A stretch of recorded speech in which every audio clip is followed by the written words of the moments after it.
ಅಂತ YouTube channel study with ಪರಶುರಾಮ್ಗೆ ಸ್ವಾಗತವನ್ನು ಕೋರ್ತೀನಿ. ಇದೊಂಥರ ನಿಮಗೆ ಪಾಸಿಂಗ್ ಲೆಕ್ಕಗಳೇ ಪಾಸಿಂಗ್ ಪ್ಯಾಕೇಜ್ನ ಒಂದು ವಿಡಿಯೋ ಅಂತಲೇ ಹೇಳ್ಬೋದು. ಏಕೆಂದರೆ ಇಷ್ಟು ಲೆಕ್ಕಗಳನ್ನು ಖಂಡಿತವಾಗಿ ನೀವು ಮಾಡಿದರೆ ಖಂಡಿತವಾಗಿ ನೀವು ಬರ್ತಕ್ಕಂಥ ಸರಣಿ ಪೂರ್ವಸಿದ್ಧತೆ, ರಾಜ್ಯಮಟ್ಟದ ಪೂರ್ವಸಿದ್ಧತೆ, ವಾರ್ಷಿಕ ಪರೀಕ್ಷೆಯಲ್ಲಿ ಪಾಸ್ ಆಗೇ ಆಗ್ತೀರಿ. ವಿಡಿಯೋಗೊಂದು ಲೈಕ್ ಇರಲಿ, ನಿಮ್ಮ ಗೆಳೆಯರಿಗೊಂದು ಶೇರ್. ನೀವು ಫಸ್ಟ್ ಟೈಮ್ ನಮ್ಮ ಚಾನಲಲ್ಲಿ ವಿಸಿಟ್ ಮಾಡಿದರೆ ಸಬ್ಸ್ಕ್ರೈಬ್ ಮಾಡೋದನ್ನು ಮಾತ್ರ ಮರೆಯದಿರಿ. ಸೊ ಅಷ್ಟೇ ಅಲ್ಲದೆ ಸ್ನೇಹಿತರೆ, ಇಲ್ಲಿಯವರೆಗೆ ನಾನು SSLCಯಲ್ಲಿ ಲೆಕ್ಕಗಳನ್ನು, ಪಾಸಿಂಗ್ ಪ್ಯಾಕೇಜ್ಗಳನ್ನು, ಮಾಡೆಲ್ ಕ್ವಶನ್ ಪೇಪರ್ಗಳನ್ನು ಸಾಲ್ವ್ ಮಾಡಿದ್ದು ಸಹಿತ ಹಾಕಿದ್ದೀನಿ. ಅವುಗಳನ್ನು ತಪ್ಪದೆ ನೋಡಿ ಅಂತ ಹೇಳ್ತಾ ಈ ವಿಡಿಯೋದಲ್ಲಿ ಲೆಕ್ಕ ಹೇಳ್ತೀನಿ. ಈ ಲೆಕ್ಕಗಳನ್ನು ಬರೆದು ಪ್ರಾಕ್ಟೀಸ್ ಮಾಡಿ, ಇಲ್ಲ ಬಹೆಟಾದರೂ ಮಾಡಿ. So pass ಆಗ್ತೀರಿ. ಪಾಸ್ ಆಗಬೇಕಾದ್ರೆ ಕಷ್ಟಪಡಲೇಬೇಕು, ಅಷ್ಟು ಸರಳ ಮಾತ್ರ ಅಲ್ಲ. ಈಗ ವಾಸ್ತವ ಸಂಖ್ಯೆಗಳಲ್ಲಿ 2 ಮಾರ್ಕ್ಸ್ಗೆ ಅಭಾಗಲಬ್ಧ ಸಂಖ್ಯೆ ಅಂತ ಸಾಧಿಸಲಿಕ್ಕೆ ಕೊಡ್ತಾರೆ. ಯಾವೆಲ್ಲ ಲೆಕ್ಕ ಇದಾವಂದರೆ ಒಂದು 10 ಲೆಕ್ಕಗಳನ್ನು ನೀವು ಪ್ರಾಕ್ಟೀಸ್ ಮಾಡ್ಕೊಂಡು ಹೋಗಬೇಕು. ಇವುಗಳಲ್ಲಿನೇ ಒಂದು ಡಿಜಿಟ್ ನಿಮಗೆ ಖಂಡಿತವಾಗಿ ಬರ್ತದೆ. 5 + √3, 3 + √5, 6 + √2, 3 - √5, 5 - √3, √3 - 5, √2 - 6, 3 + 2 √5, 3 √2, 7 √5 ಅಭಾಗಲಬ್ಧ ಸಂಖ್ಯೆ ಸಾಧಿಸೋದಿದೆ. ಖಂಡಿತವಾಗಿ ಪ್ರಾಕ್ಟೀಸ್ ಮಾಡಿ. ಕೇವಲ 6 ಸ್ಟೆಪ್ಸ್ಗಳನ್ನು ಪ್ರತಿ ಲೆಕ್ಕಗಳಲ್ಲಿ ಮಾಡಬೇಕು. ಅದನ್ನು ನೋಡಿದರೆ ಖಂಡಿತವಾಗಿ 2 ಮಾರ್ಕ್ಸ್ಗಳನ್ನು ಪಡಿತೀರಿ. ಇನ್ ಕೇಸ್ ನಿಮಗೆ 2 ಮಾರ್ಕ್ಸ್ಗೆ ಬರಲಿಲ್ಲ ಅಂದರೆ 3 ಮಾರ್ಕ್ಸಿಗೆ ಈ 3 ಲೆಕ್ಕಗಳು ಇದ್ದಾವೆ. ಒಂದು √2 ಬರ್ತದೆ, ಒಂದು √3, ಒಂದು √5. ಈ ಮೂರರಲ್ಲಿ ಒಂದು ಕೂಡ ನಿಮಗೆ 3 ಮಾರ್ಕ್ಸ್ಗೆ ಬರ್ತಕ್ಕಂಥ ಲೆಕ್ಕಗಳು. ಪ್ರಾಕ್ಟೀಸ್ ಮಾಡಿಕೊಡ್ರಿ, ಚೆನ್ನಾಗಿ ಬರೆದು ಕಲ್ಕೊಡ್ರಿ ಅಂತ ಹೇಳ್ತಾ ಇನ್ನು ಮುಂದೆ ಹೋಗ್ತೀನಿ. ವರ್ಗ ಬಹುಪದೋಕ್ತಿಗಳನ್ನು ಕಂಡುಹಿಡಿತಕ್ಕಂಥ ಲೆಕ್ಕ. ಈ ಬಹುಪದೋಕ್ತಿಗಳ ಪಾಠದಲ್ಲಿ ಸಹ ಸ್ನೇಹಿತರೆ 2 ಮಾರ್ಕ್ಸಿಗೆ ಒಂದು ವರ್ಗ ಬಹುಪದೋಕ್ತಿ ಕಂಡುಹಿಡಿತಕ್ಕಂಥ ಲೆಕ್ಕ ಖಂಡಿತವಾಗಿ ಬರ್ತದೆ. ಲೆಕ್ಕ ಹೇಗಿರ್ತದೆ ಅಂದರೆ ಶೂನ್ಯತೆಗಳ ಮೊತ್ತ 4, ಶೂನ್ಯತೆಗಳ ಗುಣಲಬ್ಧ 3 ಇರ್ತದೆ. ವರ್ಗ ಬಹುಪದೋಕ್ತಿಯನ್ನು ಕಂಡುಹಿಡಿದು ವೆರಿ ಈಸಿ ಸ್ಟೆಪ್ ಇದ್ದಾವೆ, ಅವುಗಳನ್ನು ನೋಡ್ಕೊಂಡೋಗಿ. ಇಷ್ಟೆಲ್ಲ ಲೆಕ್ಕಗಳನ್ನು ಕೊಟ್ಟಿದ್ದೀನಿ, ಅವುಗಳನ್ನು ನೀವೇನು ಮಾಡಿಕೊಡ್ರಿ, ನೀಟಾಗಿ ಪ್ರಾಕ್ಟೀಸ್ ಮಾಡಿಕೊಡ್ರಿ. ಸಾಧ್ಯವಾದರೆ ನಾನು ಖಂಡಿತವಾಗಿ ಮುಂದಿನ ವಿಡಿಯೋಗಳಲ್ಲಿ ಇವುಗಳಿಗೆ ಉತ್ತರಗಳನ್ನು ಕೊಡಲಿಕ್ಕೆ ಪ್ರಯತ್ನವನ್ನು ಮಾಡ್ತೀನಿ. ಅಥವಾ ಒಂದೊಂದು ಲೆಕ್ಕ ಆದರೂ ನಾನು ನಿಮಗೆ ಬಿಡಿಸಿ ತೋರಿಸ್ತೀನಿ. ಆ ಥರನಾಗಿರ್ತಕ್ಕಂಥ ಲೆಕ್ಕಗಳನ್ನು ಬಿಡಿಸಲೇಬೇಕು. ಇನ್ನು ಇಲ್ಲಿ 3 ಮಾರ್ಕ್ಸಿಗೆ ಯಾವ ಥರ ಲೆಕ್ಕ ಕೇಳ್ತಾರೆ ಅಂದರೆ ಶೂನ್ಯತೆಗಳನ್ನು ಕಂಡುಹಿಡಿಯಬೇಕು. ಶೂನ್ಯತೆ ಮತ್ತು ಸಹಗುಣಕಗಳ ನಡುವಿನ ಸಂಬಂಧವನ್ನು ತಾಳೆ ನೋಡೋದು. ಈ ಒಂದು ಲೆಕ್ಕಗಳನ್ನು ಕೂಡ ಕೇಳ್ತಾರೆ. P(x) = x² + 7x + 10 ವರ್ಗ ಬಹುಪದೋಕ್ತಿಯ ಶೂನ್ಯತೆಗಳನ್ನು ಕಂಡುಹಿಡಿಯಬೇಕು. ಶೂನ್ಯತೆ ಮತ್ತು ಸಹಗುಣಕಗಳ ನಡುವಿನ ಸಂಬಂಧವನ್ನು ತಾಳೆ ನೋಡೋದು. ಇದು 3 ಮಾರ್ಕ್ಸ್ಗೆ ಬರ್ತಕ್ಕಂಥ ಕ್ವಶನ್ಸ್ ಇವೇ ಇರ್ತವೆ. ಜಸ್ಟ್ ಇಲ್ಲಿ ಡಿಜಿಟ್ ಅಷ್ಟೇ ಚೇಂಜ್ ಆಗ್ತವೆ, ಬಟ್ ಕ್ವಶನ್ ಪೇಪರ್ ಪ್ಯಾಟರ್ನ್ ಎಲ್ಲ ಸೇಮ್ ಟು ಸೇಮೇ ಇರ್ತಾವೆ. ನೀವು ಚೆನ್ನಾಗಿ ಸ್ವಲ್ಪ ನೋಡ್ಕೊಳ್ಬೇಕಷ್ಟೇ. ಓಕೆನಾ? ಎಸ್. ಇನ್ನು ಮುಂದೆ ಹೋಗ್ತೀನಿ. 2 ಚರಾಕ್ಷರಗಳಿರುವ ರೇಖಾತ್ಮಕ ಸಮೀಕರಣಗಳ ಜೋಡಿಗಳು ಅಂತ ಕೇಳಿದ್ದಾರೆ. ಇದು ಕೂಡ 2 ಮಾರ್ಕ್ಸ್ ಕ್ವಶನ್. ಭಾಳ ಈಸಿಯಾದ ವರ್ಜಿಸೋ ವಿಧಾನದಿಂದ ಇವುಗಳನ್ನು ಕಂಡುಹಿಡಿತಕ್ಕಂಥದ್ದು. ವೆರಿ ಸಿಂಪಲ್ ಅದು. ಓಕೆನಾ? So very simple. ಇದನ್ನು ನೀವು ಆರಾಮಾಗಿ ಏನು ಮಾಡ್ಬೋದಪ್ಪ ಅಂತಂದರೆ ಬಿಡಿಸ್ಬಹುದು. ಇದು ಸರಳ ರೇಖಾತ್ಮಕ ಸಮೀಕರಣಗಳ ಜೋಡಿ ಅದಾವ. 2 ಮಾರ್ಕ್ಸ್.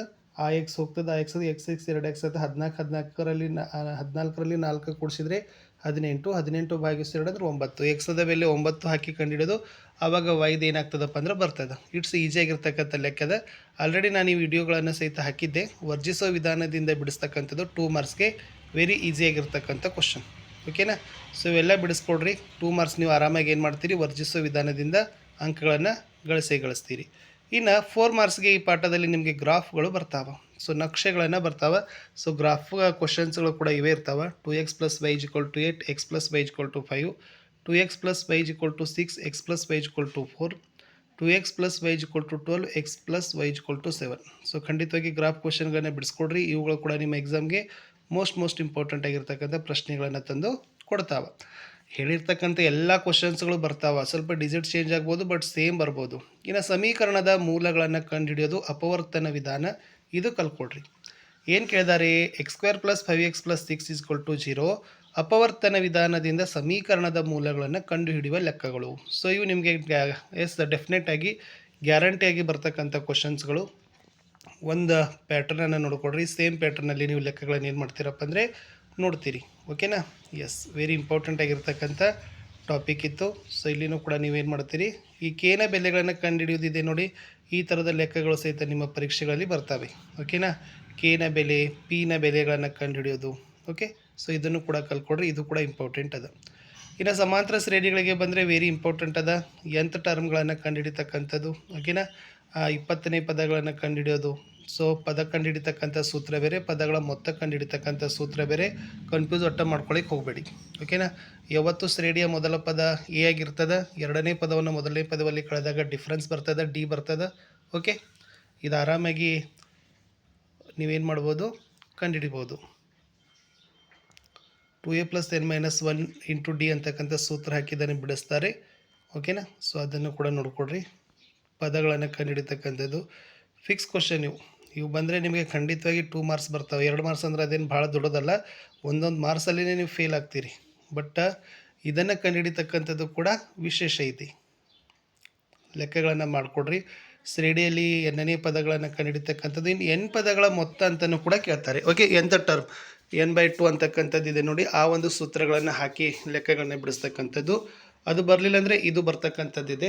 ಸೊ ಎರಡೂ ಟರ್ಮ್ಗಳನ್ನು ನೀವೇನು ಮಾಡಬೇಕಾಗ್ತದೆ, ಸಮಾಂತರ ಶ್ರೇಣಿಯಲ್ಲಿ ಕಲ್ಕೋಬೇಕಾಗ್ತದೆ. ಆರಾಮಾಗಿ ಇಲ್ಲಿನೂ ಕೂಡ ನೀವು 2 ಮಾರ್ಕ್ಸ್ಗಳನ್ನು ಏನು ಮಾಡ್ತೀರಪ್ಪ ಅಂದರೆ ಈಸಿಯಾಗಿ ಸೆಕ್ಯೂರ್ ಮಾಡ್ತೀರಿ. ವೆರಿ ಇಂಪಾರ್ಟೆಂಟ್ ಇತ್ತು. n ಪದ ಕಂಡುಹಿಡಿಯೋದು, n ಪದಗಳ ಮೊತ್ತ ಕಂಡುಹಿಡಿಯೋದು, ಎರಡರಲ್ಲಿ ಒಂದು ಲೆಕ್ಕಾದರೂ ಗ್ಯಾರಂಟಿಯಾಗಿ ಬರ್ತದೆ. ಶ್ರೇಣಿಗಳನ್ನು ನೋಡ್ಕೊಂಡೋಗಿ ಚೆನ್ನಾಗಿ ಬಿಡಿಸೋದನ್ನು ಕಲೀರಿ. ಓಕೆ, ಇನ್ನು ತ್ರಿಭುಜಗಳ ಮೇಲೆ ಅಗದಿ ಸಿಂಪಲ್ ಆಗಿರ್ತಕ್ಕಂಥ ಪ್ರಮೇಯಗಳ ಮೇಲೆ ಲೆಕ್ಕಗಳನ್ನು ಬಿಡಿಸೋದಿದೆ. ಓಕೆ, ಸೊ ಈ ಚಿತ್ರದಲ್ಲಿ ನೋಡಿ, ಡಿ ಲಂಬ ಬಿ ಸಿ ಮತ್ತು ಇ ಸಿಯನ್ನು ಕಂಡುಹಿಡಿಯಿರಿ ಅಂತ ಕೇಳಿದರೆ, ಸೊ ನಿಮಗೆ ಥೇರಮ್ ಗೊತ್ತಾತಂದ್ರೆ ಏನಾಗ್ತಾರಪ್ಪ ಅಂದ್ರೆ ಈಸಿಯಾಗಿ ನೀವು ಅದನ್ನು ಏನು ಮಾಡ್ತೀರಿ, ಕಂಡುಹಿಡಿತೀರಿ. ಇದು ಕೂಡ ಸಿಂಪಲ್ ಆಗಿರ್ತಕ್ಕಂಥದ್ದೇ ಲೆಕ್ಕದ. ಸೊ ಆರಾಮಾಗಿ ನೀವು ಏನು ಮಾಡ್ಬೋದು, ಅದನ್ನೇ ಬಿಡಿಸ್ಬೋದು. ಇವುಗಳು ಎಲ್ಲ 2 ಮಾರ್ಕ್ಸ್ ಲೆಕ್ಕಗಳಿದ್ದಾವೆ. ಸ್ವಲ್ಪ ಪಾಸ್ ಮಾಡಿಕೊಡ್ರಿ. ಪಾಸ್ ಮಾಡಿಕೊಂಡು ಚೆನ್ನಾಗಿ ಅವುಗಳನ್ನ ಪ್ರಾಕ್ಟೀಸ್ಗಳನ್ನು ಮಾಡಿಕೊಡ್ರಿ. ಕಷ್ಟ ಅನಿಸಲ್ಲ ಗಣಿತ, ಬಟ್ ಕೆಲವೊಂದಿಷ್ಟು ಸೂತ್ರಗಳನ್ನು, ನಿಯಮಗಳನ್ನು ಅರ್ಥ ಮಾಡಿಕೊಂಡಿದ್ರೆ ಖಂಡಿತವಾಗಿ ನೀವು ಏನು ಮಾಡ್ಬೋದಪ್ಪ ಅಂತಂದರೆ ಅದರ ಮೇಲೆ ಇನ್ನೂ ಹೆಚ್ಚು ಅಂಕಗಳನ್ನು ಗಳಿಸ್ಬೋದು. ಇನ್ನು ಕೆಲವೊಂದು ಸರಿ 4 ಮಾರ್ಕ್ಸಲ್ಲಿದೆ, ಎರಡರಲ್ಲಿ ಫಿಕ್ಸ್ ಒಂದು ಪ್ರಮೇಯ ಬರ್ತದೆ, ಬರಲೇಬೇಕು. ಮೂಲ ಸಮಾನುಪಾತತೆಯ ಪ್ರಮೇಯ, ಅಥವಾ ಎರಡು ತ್ರಿಭುಜಗಳಲ್ಲಿ ಅನುರೂಪ ಕೋನಗಳು ಸಮವಾದರೆ ಅವುಗಳ ಅನುರೂಪ ಬಾಹುಗಳು ಸಮ, ಆದ್ದರಿಂದ ಈ ತ್ರಿಭುಜಗಳು ಸಮ ಇರ್ತವೆ. ಇನ್ನೊಂದು ನಾನು ನಿಮಗೆ 3 ಮಾರ್ಕ್ಸ್ ಕ್ವಶನ್ ಹೇಳ್ತೀನಿ. ವೃತ್ತದ ಮೇಲಿನ ಪ್ರಮೇಯಗಳು 2 ಇದ್ದಾವೆ. ಓಕೆನಾ.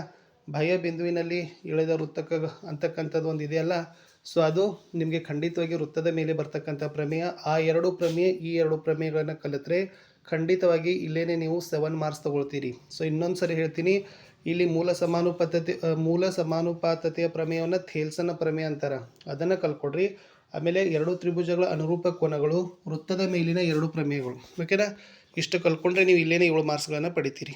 ಆಮೇಲೆ ದೂರ ಸೂತ್ರ ಉಪಯೋಗಿಸಿ ಕಂಡುಹಿಡಿತಕ್ಕಂಥದ್ದು ವೆರಿ ಈಸಿ ಅದ. 2 ಮಾರ್ಕ್ಸ್ ಲೆಕ್ಕಗಳನ್ನ ಆರಾಮಾಗಿ ನೀವು ಏನು ಮಾಡ್ತೀರಿ, ಇಲ್ಲಿ ಪಡಿತೀರಿ. ಯಾವುದೇ ಚಿಂತೆ ಬೇಡ. ಬಟ್ ಸ್ವಲ್ಪ ನೀವು ಫಾರ್ಮುಲಾಗಳನ್ನು ಬೈಹೆಟ್ ಮಾಡಬೇಕಾಗ್ತದೆ. ಸೂತ್ರ ಭಯಪಟ್ಟಿದ್ರೆ ಕೆಲಸ ಆಗ್ತದೆ, ಸೂತ್ರ ಭಯಪಟ್ಟಿದ್ರೆ ಕೆಲಸ ಆಗೋದಿಲ್ಲ. ಇವೆಲ್ಲ ಕ್ವಶನ್ಸ್ಗಳು ನಿಮಗೆ ಖಂಡಿತವಾಗಿ ಗಣಿತದಲ್ಲಿ ಪಾಸ್ ಮಾಡ್ತಕ್ಕಂಥ ಕ್ವಶನ್ಸ್ಗಳೇ ಆಗಿದ್ದಾವೆ. ಸೊ ಇವುಗಳನ್ನು ನೀವೇನು ಮಾಡಬೇಕು, ಚೆನ್ನಾಗಿ ಓದ್ಕೊಂಡು ಹೋಗಬೇಕು. ಇನ್ನು ಕೆಲವು ಸರಿ 3 ಮಾರ್ಕ್ಸಿಗೆ ಏನು ಮಾಡ್ತಾರಪ್ಪ ಅಂದ್ರೆ ನಿರ್ದೇಶಾಂಕಗಳನ್ನು ಕಂಡುಹಿಡಿಯಲಿಕ್ಕೂ ಕೂಡ ಕ್ವಶನ್ಸ್ಗಳು ಬರ್ತಾವೆ. ಓಕೆನಾ. ಸೊ ಈ ನಿರ್ದೇಶಾಂಕಗಳನ್ನು ಕಂಡುಹಿಡಿತಕ್ಕಂಥ ಲೆಕ್ಕಗಳು ಕೂಡ ಇವೆ ಇದ್ದಾವೆ. ಇಷ್ಟಿತ್ತು ಈ ವಿಡಿಯೋದಲ್ಲಿ ಅಂತ ಹೇಳ್ತಾ ನಾನು